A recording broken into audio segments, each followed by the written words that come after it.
ಸಚಿವ ಸ್ಥಾನ ತಗೊಂಡ್ರೆ, ಆದರೆ ಅವ್ರಿಗೆ ಕೋರ್ಟಿಂದ ಪರ್ಮಿಷನ್ ತಗೊಂಡು ಔಟ್ ಆಫ್ ಸ್ಟೇಟ್ ಹೋಗ್ಬೇಕಂತಿತ್ತು.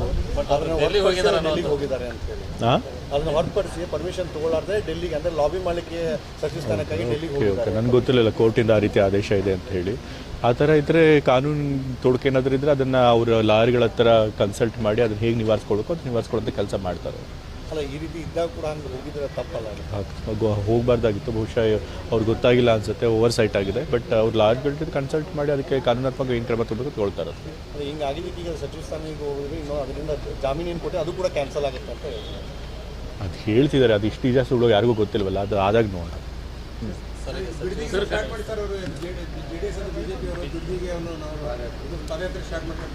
ಈಗಾಗಲೇ ಬಿಡದಿ ಟೌನ್ಶಿಪ್ ಬಗ್ಗೆ ಮುಖ್ಯಮಂತ್ರಿಗಳೆಲ್ಲ ಹೇಳಿದ್ದಾರೆ. ಅದು ಯಾವುದು ಕೂಡ ನಾವು ಬಲವಂತವಾಗಿ ರೈತರಿಂದ ಕಿತ್ಕೊಳ್ತಿಲ್ಲ. ಅದು ವಾಲಂಟ್ರಿಯಾಗಿ ಯಾರು ಕೊಡೋಕ್ಕೆ ಇಷ್ಟ ಇದೆಯೋ ಅವರು ಅವರಿಂದ ಭೂ ಸ್ವಾಧೀನ ಮಾಡ್ಕೊಳ್ತೀವಿ. ಸೊ ಹಾಗಾಗಿ ಯಾರ್ದು ಬಲವಂತ ಇಲ್ಲದೆ ಇದ್ದಾಗ ಇವರು ಅನಾವಶ್ಯಕವಾಗಿ ರೈತರನ್ನ ಸುಮ್ಮನೆ ತಪ್ಪು ದಾರಿ ಹೇಳ್ತಾ ಇದ್ದಾರೆ.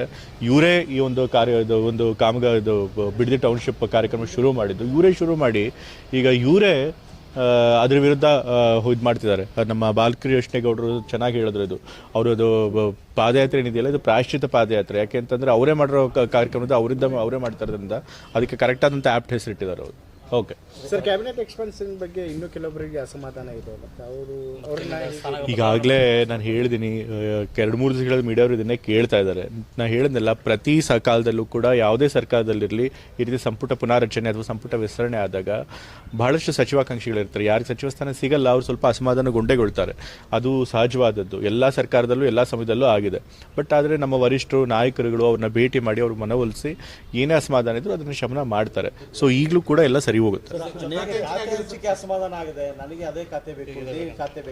ಖಾತೆ ಹಂಚಿಕೆನೇ ತೀರ್ಮಾನ ಆಗಿಲ್ವಲ್ಲ, ಅದು ಹಿಂಗೆ ಇದು ಮಾಡ್ತಿರ್ತಾರೆ. ಯಾರಿಗೆ ಯಾವ ಖಾತೆ ಬೇಕೋ ಕೇಳ್ಕೊಳ್ತಾರೆ ಹೈಕಮಾಂಡ್ನ.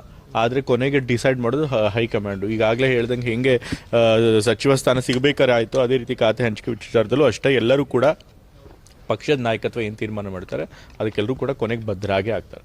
ಸಿದ್ದರಾಮಯ್ಯ ಅವರಿಗೆ ಅನೇಕ ಬಾರಿ ಸಿಎಂ ಸ್ಥಾನ ಇಳಿದ ನಂತರ ಎಲ್ಲೋ ಒಂದು ಕಡೆ ಮೂಲ ಗುಂಪು ಮಾಡಲಾಗ್ತಾ ಇದೆ. ಅವ್ರು ಹೇಳೋಂಥ ಮಾತುಗಳು ಕೇಳ್ತಾ ಇಲ್ಲ ಯಾರು ಕೂಡ ಅಂತೇಳಿ. ಆಮೇಲೆ ಸಚಿವ ಸ್ಥಾನದ ಏನೀಗ ಸಂಪುಟ ವಿಸ್ತರಣೆ ಆಯಿತು, ಅದರಲ್ಲಿ ಕೂಡ ಅವರು ಹೇಳಿದಂಥ ಕೆಲವು ವರ್ಷಗಳು ಆಗಲಿಲ್ಲ. ಅದು ಕುರುಬ ಸಮಾಜ ಕೂಡ ಅನೇಕರಿಗೆ ಅಸಮಾಧಾನ ಕೂಡ ಇದೆ. ಅಸಮಾಧಾನ ಕೂಡ ಹೊರಗಾಗ್ತದೆ. ಯಾರು ಹೇಳಿದವ್ರದ್ದು ಆಗಿಲ್ಲ ಅಂತ ಮತ್ತು ಅವ್ರಿಗೆ ಅಸಮಾಧಾನ ಇದೆ ಅಂತ ತಂದೆಯವ್ರಿಂದ ಬಂದು ಬಹಿರಂಗವಾಗಿ ಹೇಳಿದ್ದಾರೆ ಅಸಮಾಧಾನ ಇಲ್ಲ ಅಂತ. ನಾನೇ ತಂದೆಯವ್ರ ಜೊತೆ ಇದ್ದೀನಲ್ಲ, ಸೊ ಅವ್ರಿಗೇನು ಅಸಮಾಧಾನ ಇಲ್ಲ. ಮತ್ತು ಮೂಲೆ ಗುಂಪನ್ನು ಕೂಡ ಮಾಡಿಲ್ಲ. ಯಾಕೆಂತಂದರೆ ಸಚಿವ ಸಂಪುಟ ವಿಸ್ತರಣೆ ಮಾಡಬೇಕಾದ್ರೆ ತಂದೆಯವ್ರನ್ನ ಕರೆದು ಅವರ ಅಭಿಪ್ರಾಯಗಳನ್ನು ತೆಗೆದುಕೊಂಡು ಅವರು ಏನು ಅಭ್ಯರ್ಥಿಗಳ ಪಟ್ಟಿ ಕೊಟ್ಟಿದ್ರು ಅದನ್ನು ಇಸ್ಕೊಂಡು ಅದರೊಳಗೆ ಎಷ್ಟು ಸಾಧ್ಯ ಆಗುತ್ತೋ ಅಷ್ಟು ಮಾಡಿದ್ದಾರೆ. ತಂದೆಯವ್ರಿಗೂ ಗೊತ್ತಿತ್ತು ಇರೋದೇ ಇದ್ದಿದ್ದೇ 15 ಸ್ಥಾನಗಳು. ಅದರೊಳಗೆ ತಂದೆಯವರು ಹೆಚ್ಚಿನ ಹೆಸರೇ ಕೊಟ್ಟಿದ್ರು. ಅದರೊಳಗೆ ಅವ್ರು ಕೆಲವ್ರನ್ನ ಪಿಕ್ ಮಾಡಿ ಮಾಡ್ಕೊಂಡಿದ್ದಾರೆ. ಸೊ ಹಾಗಾಗಿ ತಂದೆಯವ್ರಿಗೇನು ಅಸಮಾಧಾನ ಇಲ್ಲ. ಖಾತೆ ಹಂಚಿಕೆ ವಿಚಾರವಾಗಲೂ ಕೂಡ ಡೆಲ್ಲಿ ಕರೆದ್ರು. ಅದು ತಂದೆಯವರೇ ಇಲ್ಲ, ಖಾತೆ ಹಂಚಿಕೆ ವಿಚಾರದಲ್ಲಿ ನಾನು ತಲೆ ಮೂಗು ತೋರಿಸೋದಲ್ಲ, ಅದನ್ನು ನೀವೇ ಮಾಡಿ ಅಂತ ಹೇಳಿದ್ರಿಂದ ಅದು ಇದು ಮಾಡ್ತಾರೆ. ಸೊ ಹಾಗಾಗಿ ಅವ್ರನ್ನ ಮೂಲೆ ಗುಂಪು ಮಾಡೋ ಪ್ರಶ್ನೆನೂ ಇಲ್ಲ ಮತ್ತು ಅವ್ರಿಗೆ ಅಸಮಾಧಾನ ಕೂಡ ಇಲ್ಲ. ಪದಗ್ರಹಣಕ್ಕೆ ಬರಲಿಲ್ಲ. ಯಾಕೆಂತಂದರೆ ಅವತ್ತು ಅವ್ರು ಹುಟ್ಟಪ್ಪಾಯಿತು, ಎಲ್ಲ ಬಹಳಷ್ಟು ಜನ ಅವ್ರು ಬಂದು ಅಭಿಮಾನಿಗಳು ಎಲ್ಲರೂ ಕೂಡ ಅವ್ರನ್ನ ಭೇಟಿ ಮಾಡ್ತಿದ್ರು. ಹಾಗಾಗಿ ಅವ್ರು ಅವತ್ತು ಬರಲಿಲ್ಲ ಅಷ್ಟೇ. ಗಾಯತ್ರಿ ಶಾಂತೇಗೌಡರ ವಿಚಾರದಲ್ಲಿ ಏನಾಯಿತು? ಹೌದು. ಈಗ ಅವ್ರ ವಿಚಾರದಲ್ಲಿ ಸ್ವಲ್ಪ ತಪ್ಪಾಗಿದೆ. ಈಗ ಬೇರೆ ಯಾರನ್ನ ಮಹಿಳಾ ಸಚಿವರನ್ನ ಮಾಡಬೇಕು ಅಂತ ಹೇಳಿ ನಮ್ಮ ಹೈಕಮಾಂಡ್ ಅವ್ರು ಚಿಂತನೆ ಮಾಡ್ತಿದ್ದಾರೆ. ಅವ್ರು ಯಾರಾದ್ರೂ ಒಂದು ಸೂಕ್ತ ಹೆಸರನ್ನ ಖಂಡಿತ ಕೊಡ್ತಾರೆ. ಒಬ್ಬ ಮಹಿಳೆ ಕೂಡ ನಮ್ಮ ಕ್ಯಾಬಿನೆಟ್ಗೆ ಇಂಡಕ್ಟ್ ಆಗ್ತಾರೆ. ಯಾಕೆ ಟೇಕಪ್ ಆಗ್ತಿಲ್ಲ? ಸಂಪುಟ ವಿಸ್ತರಣೆ ಈ 1-2 ವಾರ ಆಗಿದೆ. ಅದಕ್ಕಿಂತ ಮುಂಚಿಂದನೂ ಕೂಡ ಈಗ ಸರ್ಕಾರ ಬಂದು 3 ತಿಂಗಳು ಆಗ್ತಾ ಬಂತು. ನಾವು ಬಂದ ತಕ್ಷಣ ಹಲವಾರು ಪ್ರೋಗ್ರಾಮ್ಗಳನ್ನು ನಾವು ಅನೌನ್ಸ್ ಮಾಡಿದ್ದೀವಿ. ಫಸ್ಟ್ ಕ್ಯಾಬಿನೆಟ್ನಲ್ಲೇ ವಿದ್ಯಾರ್ಥಿಗಳಿಗೆ ಉಚಿತ ಪಾಸ್ ಮಾಡಿದ್ದೀವಿ. ಭಾರತ ಜೋಡೋ ಕ್ಲಬ್ಗಳನ್ನು ಮಾಡಿದ್ದೀವಿ 1000 ಕೋಟಿ.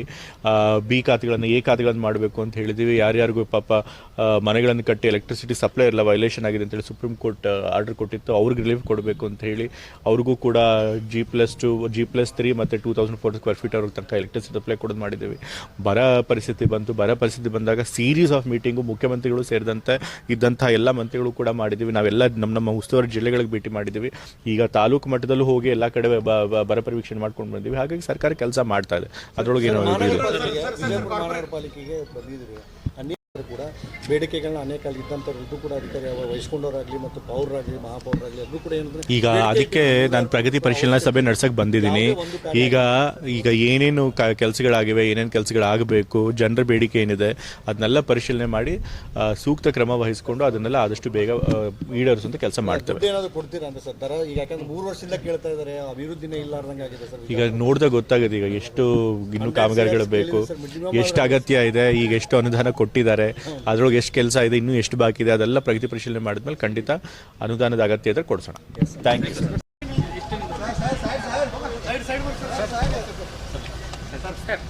ಮೀಟಿಂಗ್ ಆದ್ಮೇಲೆ ಮಾಡ್ಬೋದಾಗಿತ್ತಲ್ಲ.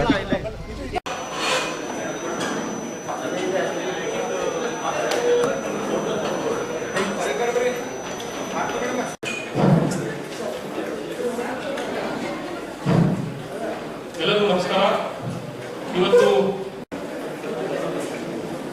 ಪ್ರಗತಿ ಪರಿಶೀಲನಾ ಸಭೆಗೆ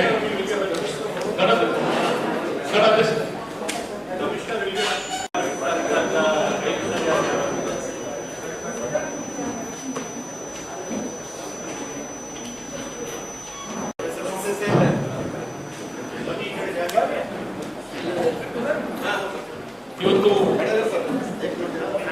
ಸನ್ಮಾನ್ಯ ಸಿದ್ದರಾಮಯ್ಯ ಸಾಹೇಬರು ಇವತ್ತು ಮಾಡಲ್ ಪಾಲಿಕೆ ಮತ್ತು ನಗರಾಭಿವೃದ್ಧಿ ಪ್ರಗತಿ ಪರಿಶೀಲನಾ ಸಭೆಯ ಅಧ್ಯಕ್ಷತೆ ವಹಿಸಿದ ಸನ್ಮಾನ್ಯ ನಗರಾಭಿವೃದ್ಧಿ ಸಚಿವರಿಗೆ ತಮ್ಮೆಲ್ಲರಿಗೂ ಒಂದು ಸ್ವಾಗತ ಕೋರುತ್ತೇನೆ.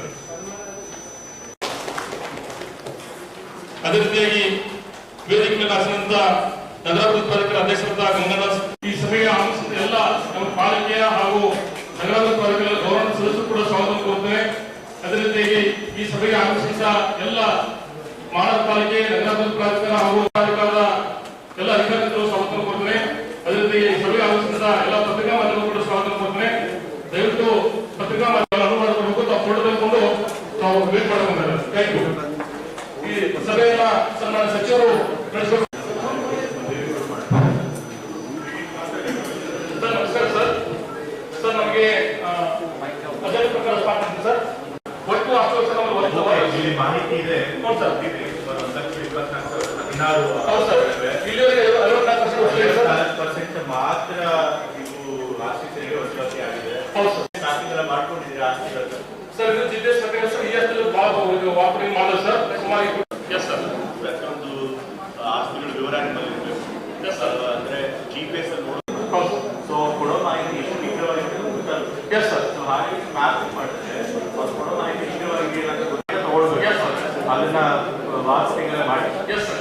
ಸರ್ ಅದೇ ರೀತಿ ಸರ್ ನಮ್ಮಲ್ಲಿ ಮಾಡಿ ಬಿಡುಗಡೆ ನೋಡ್ತೀನಿ ಬರೀ 16% ಆಗಿದೆ ಸರ್. ಈಗ ಒಂದೇ ಸರ್ ಈ ವರ್ಷ ಸರ್ ಹೋದ ಸರ್ ಈಗ ಇಲ್ಲಿವರೆಗೆ ಸುಮಾರು ನೋಡಿ ಇದು ನಮ್ಮದು ಏನಿದು ವಾಣಿಜ್ಯ ಮಳಿಗೆಗಳಿದೆ, ಕಮರ್ಷಿಯಲ್ ಶಾಪ್ಸ್ ಸರ್ ಒಂದು ರೇಟ್ ತಗೋಬೇಕು ಸರ್. ಮತ್ತೆ ನಿಮ್ಗೆ 100% ಆಗುತ್ತೆ. ಕಳೆದ 99% ಮಾಡಿ ಹೌದು ಸರ್ ಮಾಡಿ. Yes sir. ಸರ್ ಉದ್ಯಮ ಪರವಾನೆ ಸರ್ ನಮ್ಮ ಟ್ರೇಡ್ ಲೈಸೆನ್ಸ್ ಸರ್ ಇಲ್ಲಿವರೆಗೆ ಸರ್ ನಾವು ಸರ್ ಒಂದೆರಡು 30 ಮತ್ತು ಮುಚ್ಚಬೇಕು. Yes sir. ಆಗ ಗೊತ್ತಾಗುತ್ತೆ. Yes sir. ಟ್ರೇಡ್ ಲೈಸೆನ್ಸ್ ಅವಘಡ ಆದರೆ ಎಸ್ ಸರ್. ಇಂಟರ್ಗೆ